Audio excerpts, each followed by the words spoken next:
다 나음을 얻으니라. 아멘.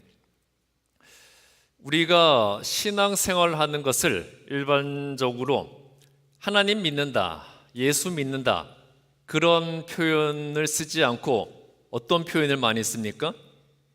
교회 다닌다는 표현을 많이 쓰죠. 사실 이게 잘못된 말이에요.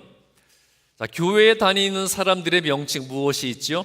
교회 다니는 사람들의 명칭, 교인, 신자, 신도, 성도, 그리스도인, 그리고 예수 믿는 사람들을 비하하는 명칭인 환자도 있죠.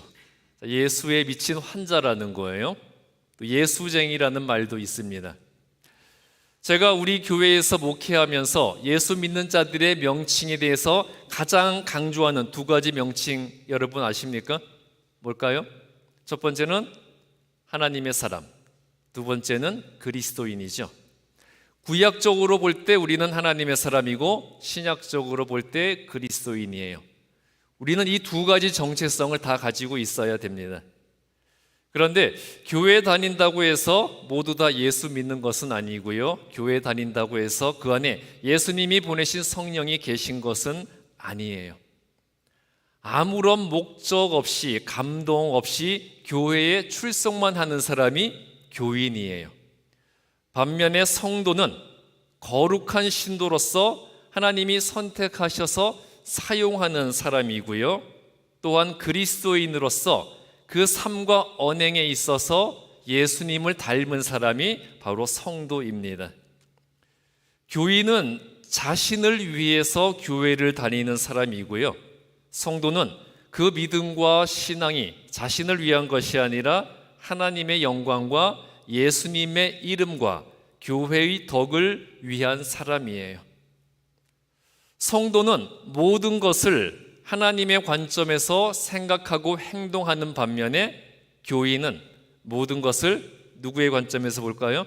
나의 관점에서 생각하고 행동하는 사람이에요. 자, 교인과 성도의 차이점 무엇이 있을까요? 교인과 성도의 차이점. 교인은 단순히 처치 멤버일 뿐이고요, 성도는 거룩한 신자, 즉 영어로 하면 세인트를 의미하고 있습니다.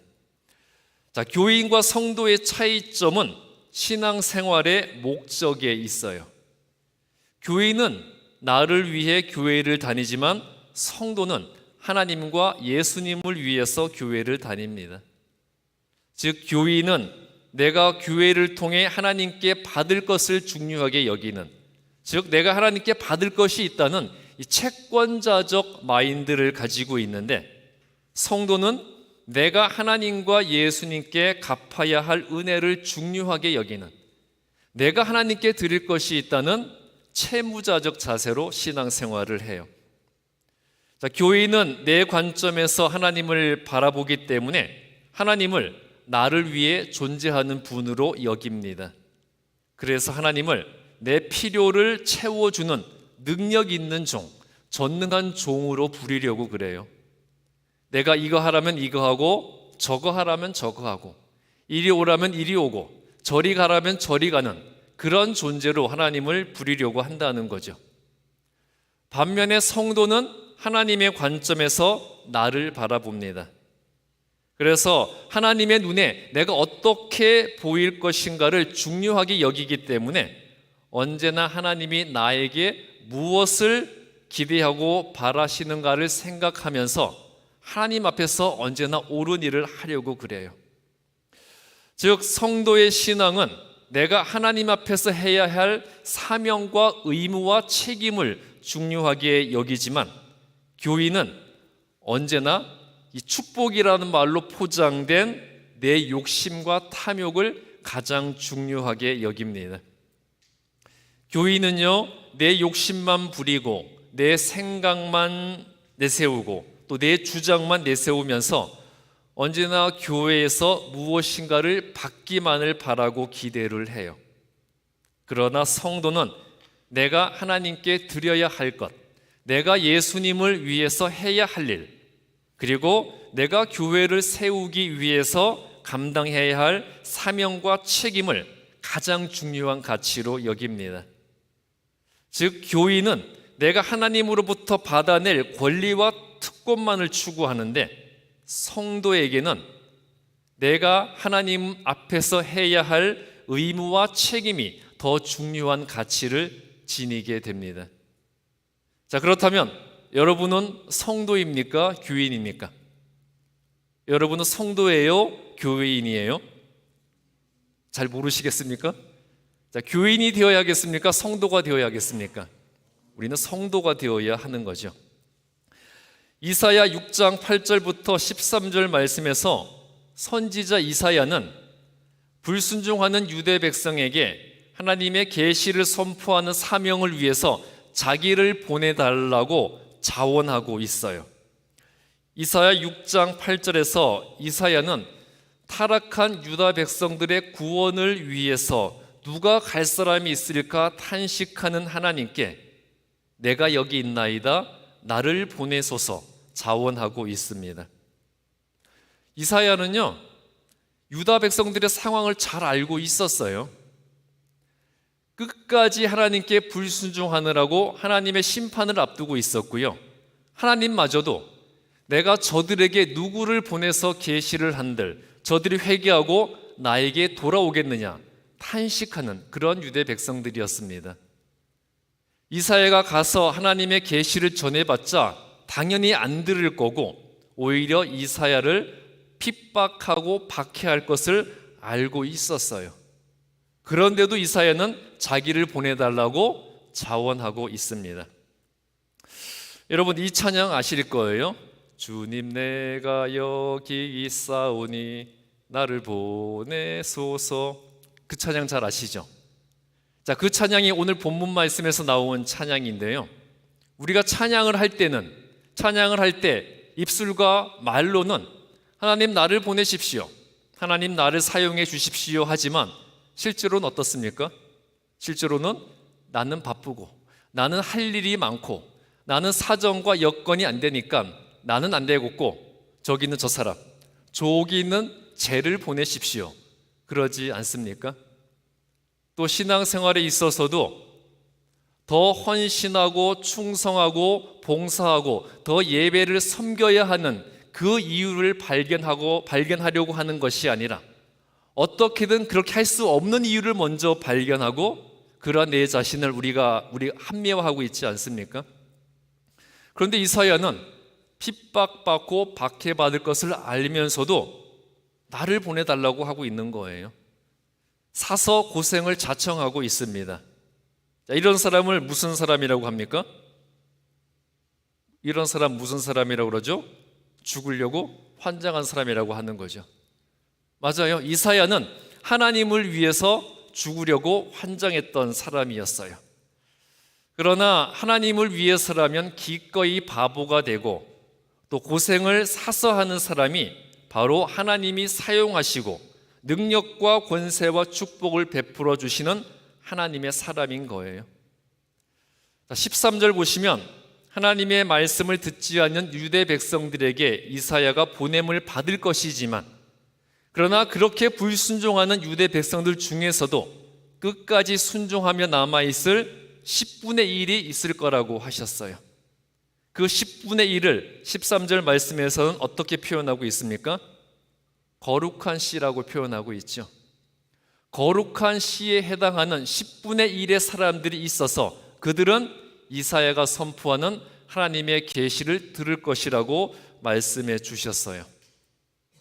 자, 나무가 베어져도 그루터기가 남아있으면 그 나무가 다시 자라게 되는 것처럼 끝까지 하나님의 편에 서서 그 말씀대로 행하는 자들이 유다 왕국의 회복을 위한 거룩한 씨와 구루터기가 될 것이라고 하셨어요. 오늘 본문 말씀 보면요, 하나님께서 거룩하게 구별하여 선민으로 선택한 유대 백성들 중에서도 유다 왕국을 하나님 나라로 이끌어갈 사람들은 10분에 불과하다고 했습니다. 나머지 90%의 사람은 하나님이 세우신 그 왕국을 멸망시키는 사람들이었다는 거예요. 오늘날에도 마찬가지죠. 예수 믿는다는 수많은 교인들 중에서 진정으로 예수님의 뜻을 이루어 나갈 성도들과 그리스도인들은 많지가 않아요. 90%의 사람들은 오히려 하나님의 영광을 가리고 교회의 덕을 깎아먹는 그런 사람들이 될 것이고, 10%의 사람들이 예수님의 구원의 축복을 전하면서 이 땅에 하나님이 통치하시는 새로운 세상을 세우게 될 것이라고 말씀해 주시는 거예요. 그렇다면 여러분들은 어디에 속한 사람이십니까? 유대 백성으로 따져보자면 하나님이 세우신 나라를 오히려 멸망하게 만드는 90%의 사람과, 또 오늘날 예수 믿는다는 사람들 중에서 오히려 하나님의 영광을 가리고 교회를 무너뜨리는 그 90%에 속한 사람이십니까? 아니면 유대 백성으로 치자면 하나님이 세우신 나라를 회복하고 그 나라를 하나님 나라로 이끌어갈 10%의 사람과, 오늘날 예수 믿는다는 사람들 중에서 하나님 보시기에 아름다운 진정한 주님의 교회를 세워나갈 그 10%의 사람이신가요? 여러분 어디에 속한 사람이세요? 하나님은 오늘 본문 말씀에서 유다 백성들을 큰 나무로 비유하고 있죠. 그런데 이미 썩어버린 90%에 해당하는 나무의 윗부분은 잘라버리고 10%의 그루터기만 남겨두셨다가 그 10%의 그루터기를 통해 새로운 나무를 자라게 하실 것이라고 하셨어요. 그렇다면 나는 하나님이 잘라버리실 90%의 나무 윗부분에 해당하는 사람입니까? 아니면 하나님이 남겨놓으실 10%의 그루터기에 해당하는 사람입니까? 여러분 어디에 해당하세요? 계속해서 묵묵부답이시네요. 어디에 해당하는 사람이 되어야 되겠어요? 잘려버릴 90%가 아니라 남겨둘 10%의 구루터기가 되어야 된다는 거죠. 사도행전 5장 12절부터 16절은 성도는 어떤 사람이어야 하는가를 말씀하고 있어요. 하나님이 그 사람을 통해서 일할 수 있는 사람이 바로 성도예요. 사도행전 5장 12절에서 사도들의 손을 통하여 기적과 표적이 많이 일어났다고 했습니다. 사도들의 손을 통해서 기적이 일어났다는 것은 하나님께서 사도들을 통해서 기적을 행하셨다는 거죠. 사도들이 행했던 기적은 그들 자신이 행한 기적이 아니라 바로 그들의 손을 통해서 하나님께서 하신 일이었어요. 여러분, 사도들이 어떤 사람이었습니까? 사도들은 예수님과 함께 동행했던 사람이거나 예수님의 가르침을 전적으로 믿고 따랐던 사람들, 그리고 예수님의 구원의 복음과 하나님의 영광을 위해서 모든 것을 바쳐서 헌신했던 사람들이었어요. 좀 더 구체적으로 말하면 사도는 예수님이 직접 선택하셨던 12 제자와 예수님께서 제자로 선택하시진 않았지만 그 후에 성령의 인도하심에 따라 교회로부터 사도로서의 권위를 위임받은 사람들이었습니다. 예수님께서는 당신의 지상 사역을 다 마치시고 사도들에게 교회를 세울 권위를 위임해 주셨어요. 그리고 이 땅에서 자신의 역할을 마치셨기 때문에 하늘로 승천을 하셨습니다. 그리고 예수님으로부터 권위를 위임받은 사도들은 그 권위를 가지고 온 세계에 교회를 세웠어요. 그런데 사도들이 자신들이 세운 교회를 자신들이 직접 관리하고 통치했습니까? 아니죠. 교회를 세우기만 하고 그 교회를 섬길 목회자와 리더들을 세우고 그들 스스로 교회를 운영하도록 했잖아요. 즉 사도들의 역할은 교회를 세우는 데까지였다는 거예요. 그리고 자신들의 역할을 마친 사도들은 역사의 뒤로 퇴장을 했습니다. 그리고 교회의 시대가 되었어요. 그런데 요즘에 자기들이 하나님으로부터 새롭게 사도로 위임을 받았다고, 하나님께서 자신들에게 사도의 권위를 주셨다고, 자신들은 하나님과 직통 계시를 받는다는 그런 사람들이 많이 등장하고 있습니다. 그런 영적 운동이라는 것이 일어나고 있어요. 여러분, 분별력을 가지셔야 됩니다. 그런 거에 현혹되시면 안 돼요. 사도의 시대는 끝났고요. 더 이상의 사도는 세워지지 않았습니다. 이제는 교회의 시대가 되었어요. 그래서 우리가 사도가 될 수는 없지만 그러나 사도적 사명은 우리에게 주어졌어요. 사도는 아니지만 사도적 사명은 우리가 받게 되었다는 거죠. 그렇기 때문에 전적으로 예수님의 말씀을 믿고 순종하면서 그 구원의 복음을 전하여야 하는 것이고, 그 모든 일을 통해 하나님께 영광을 돌리는 그런 성도가 되어야 합니다. 사도들이 많은 기적을 일으켰다고 했는데, 사도들이 행했던 기적이 미쳤던 영향 4가지가 있어요. 사도들이 행했던 기적으로 말미암아 첫 번째로 교회와 성도들이 연합하게 되었어요. 12절에서 믿는 사람이 다 마음을 같이하여 솔로몬 행각에 모이고 말씀하고 있는데요. 여러분, 우리가 기적이라 그러면 무엇을 기적이라 그럽니까? 병든 자가 고침을 받고 죽은 사람이 살아나는 것. 그런데 그런 것만이 기적이 아니라는 거예요. 믿는 사람들이 다 마음을 같이하여 한 마음이 된다는 것이 바로 기적이라는 거죠. 생각해 보세요. 이 세상에서 가장 가까운 사이라는 부부 사이에 한 마음 되는 게 쉽습니까? 어렵습니까? 부부 사이에 한 마음 되는 것도 정말 어려워요. 그래서 부부 사이에도 항상 갈등이 존재하잖아요. 그리고 하나님이 가장 기초 공동체로 만드신 그 가정 안에서도 부부 사이에, 부모와 자식 간에, 형제 간에 한마음 되는 게 쉽습니까? 어렵습니까? 정말 어렵지 않습니까? 가족 안에도 그래서 끊임없이 갈등과 분쟁이 존재하고 있는 거죠. 그런데 서로가 남들인 사람이, 다른 사람들이 교회에 모였는데, 그 남들이 모인 교회에서 모든 사람들이 마음을 같이하여 한 마음이 된다는 것, 그게 기적이라는 거죠. 저는 이게 죽은 사람이 다시 살아나는 것보다 더 어려운 기적이라고 생각을 해요. 여러분 어떠십니까? 교회 모든 성도들이 다 한 마음이 되는 것과 죽었던 사람이 다시 살아나는 것, 어느 게 더 어려울까요? 모든 사람들이 다 한 마음 되는 것, 그게 더 어려워요. 그러니까 그게 바로 기적이라는 거죠. 그만큼 성도들이 한 마음으로 연합해서 교회를 세워나가는 일이 힘든 일이라는 거예요. 교회에서 분쟁이 일어나고 성도들 사이에 갈등과 싸움이 끊이지 않는 것 당연한 거예요. 그러므로 우리 교회는 모든 성도가 모든 일에 마음을 같이하여 연합할 수 있는 그런 기적이 일어나는 교회가 될 수 있어야 하겠습니다. 그러기 위해서는요, 모든 성도들이 사도적 사명을 감당하는 성숙한 성도가 되어야 하는 거예요. 사도들이 행했던 기적이 미치는 영향 두 번째는 사도들과 믿는 자들이 사람들로부터 칭송을 받게 되었습니다.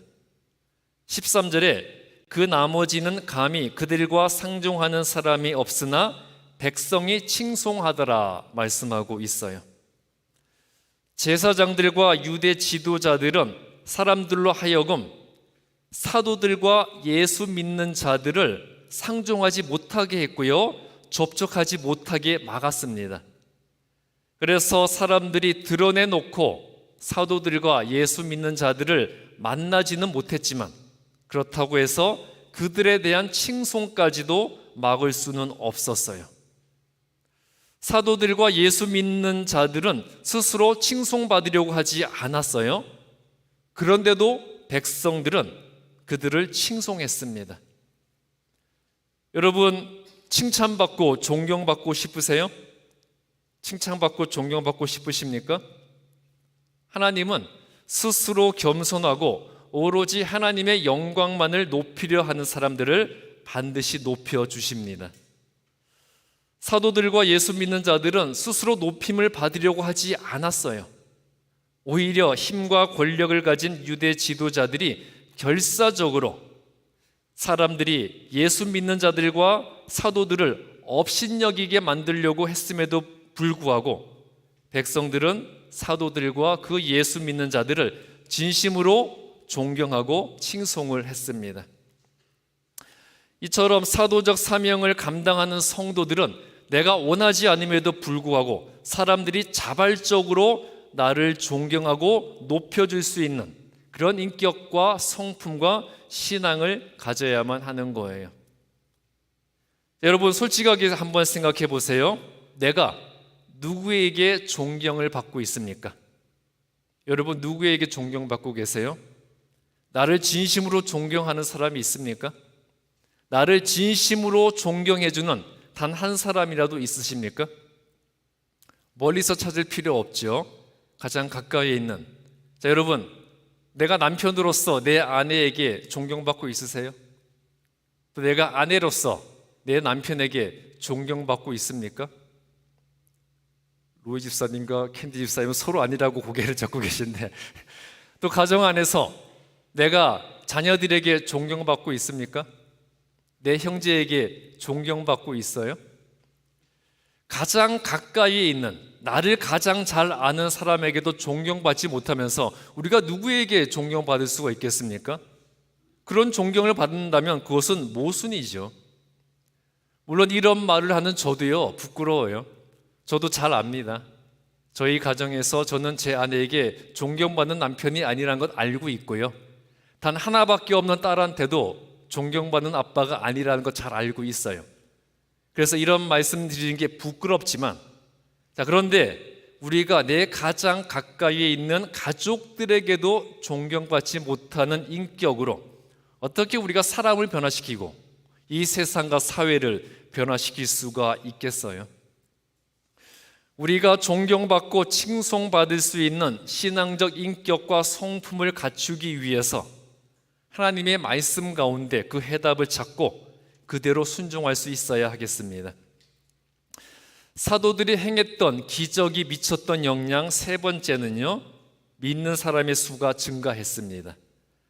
14절에서 믿고 주께로 나아오는 자가 더 많으니 남녀의 큰 무리더라 말씀하고 있어요.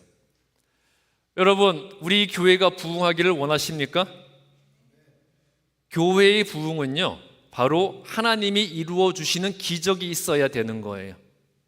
그리고 그 교회의 부흥의 기적은 믿는 자들이 사도적 사명을 가지고 한 마음으로 연합하여 하나님 주신 사명을 감당하고, 그리고 그 모든 사람들이 존경받고 칭송받는 신앙적 인격과 성품을 갖추게 될 때 반드시 이루어지는 기적임을 믿으시기 바랍니다. 자, 일반적으로 교회에서 부흥이 안 되면 누구에게 제일 먼저 책임을 돌리죠? 누구에게 돌립니까? 목회자에게 책임을 돌리죠. 목사가 능력이 없다, 목사가 설교를 못한다, 목사가 책임감이 없다, 목사가 영성이 부족하다, 모든 책임을 목회자에게 돌려요. 물론 목회자에게 가장 큰 책임이 있죠. 그렇지만 모든 책임을 무조건 목회자에게만 돌릴 것이 아니라 그 원인을 바로 내 자신에게서도 우리가 찾을 수 있어야 되지 않겠습니까? 교회에서 목사는 성도 탓만 하고 성도들은 목사 탓만 한다면 그 교회가 어떻게 되겠어요? 목사는 다 내 탓입니다 그러고, 또 성도들은 아닙니다, 우리 탓입니다, 그래야 되지 않겠습니까? 나에게 사도적 사명이 없는데, 내가 한 마음으로 다른 성도들과 연합하지 못하는데, 내가 성도로서 다른 사람들에게 존중받지 못하는데, 그런 성도들이 모인 교회가 어떻게 부흥할 수 있겠어요? 사도들이 행했던 기적이 미쳤던 효과 네 번째는 병자들이 치유되었어요. 15절부터 16절은 이렇게 말씀하고 있습니다. 심지어 병든 사람을 메고 거리에 나가 침대와 요 위에 누이고 베드로가 지날 때에 혹 그의 그림자라도 누구에게 덮일까 바라고 예루살렘 부근에 수많은 사람들도 모여 병든 사람과 더러운 귀신에게 괴로움 받는 사람을 데리고 와서 다 나음을 얻으니라. 하나님이 이루시는 기적에는 병고침도 포함이 되는데, 이 본문에서는 병 고침을 받으려는 사람들의 마음 자세가 중요하다는 것을 보여주고 있어요. 이 사람들은요, 베드로의 그림자만 자신들에게 덮여도 병이 나을 것이라는 믿음을 가지고 있었습니다. 이 믿음은요, 마태복음 9장 20절부터 21절에 나오는 12년 동안 혈루병 앓던 여인의 믿음과 똑같은 믿음이죠. 혈루병 앓던 여인이 어떤 믿음을 가지고 있었습니까? 예수님의 뒤에 가서 옷자락만 살짝 만져도 병이 나을 것이라는 그런 믿음을 가지고 있었잖아요. 지금 베드로에게 나왔던 사람들이 그런 믿음을 가지고 있었다는 거예요. 이들은 사도들이 행했던 기적을 통해서 하나님의 능력에 대한 절대적인 믿음을 가진 사람들이었어요. 자, 그런데 우리가 성경을 보면 수많은 기적과 이적과 표적이 나타나고 있는데 왜 나에게는 그런 기적이 나타나지 않는가? 의심 드십니까? 안 드십니까? 성경에는 분명히 얼마나 이적이 많아요. 기적과 역사가 일어나는데 왜 나에게는 이러한 기적이 일어나지 않는가? 그럼 의심이 드신다면 의심하시기 전에 나에게도 그와 같은 믿음이 있는가? 그것을 먼저 생각해 보셔야 돼요. 예수님의 그림자만 내게 덮여도, 예수님의 옷깃만 만져도 모든 병이 낫고 모든 괴로움에서 벗어날 수 있다는 그러한 믿음이 내게 있습니까? 또 예수님이 내게 직접 오시지 않더라도 내가 예수님의 말씀을 읽고 예수님을 생각하는 것만으로도 모든 병과 고난과 어려움에서 노임을 받을 수 있다는 그러한 믿음이 나에게 있습니까?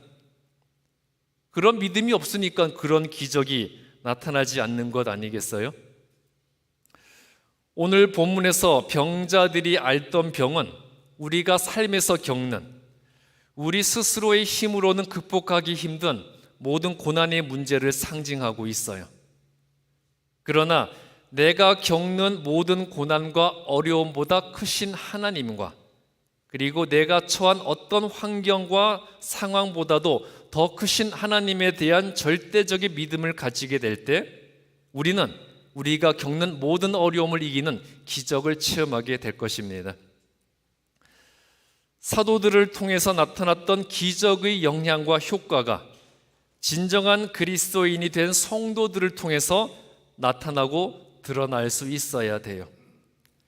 사도들이 행했던 그 기적을 통해서 나타난 영향과 효과처럼 나로 인해서, 우리로 인해서 성도와 교회들이 연합되어야 하는 것이고요, 또 내가, 예수 믿는 내가 믿지 않는 자들에게 칭송을 받을 수 있어야 하는 것이고, 또 나로 인해서 믿는 사람의 수가 증가해야 하는 것이고요, 그리고 나로 인해서, 우리로 인해서 인생에서 어려움을 겪고 있는 자들의 모든 문제가 해결되도록 만들어주는 그런 성도가 되어야 한다는 겁니다. 그런데 우리 대부분은 그런 문제를 해결해 주는 것이 아니라 오히려 문제를 만들어주는 그런 사람이 되어 있지는 않습니까? 우리는 트러블 메이커가 아니라 피스 메이커가 되어야 된다는 거죠. 예수 믿는 나로 인해서 모든 사람들의 문제가 해결되도록 만들어주는 그런 성도가 되어야 한다는 거예요. 자, 우리를 통해서, 내가 진정한 성도라면 나를 통해서 네 가지 영향이 나타나야 돼요. 첫 번째, 나로 인해서 교회와 성도가 연합되어야 되고, 두 번째, 내가 믿지 않는 자들에게 존경과 칭송을 받아야 되고, 세 번째, 나로 인해서 믿는 자들의 수가 증가해야 하고, 네 번째, 나로 인해서 인생에서 어려움을 겪고 있는 자들의 문제가 해결함 받도록 만들어주는 그런 성도가 될 수 있어야 되겠습니다. 하나님의 기적은요, 교회만 다니는 교인이 아니라 이러한 성도들에 의해서 일어나게 되는 거예요.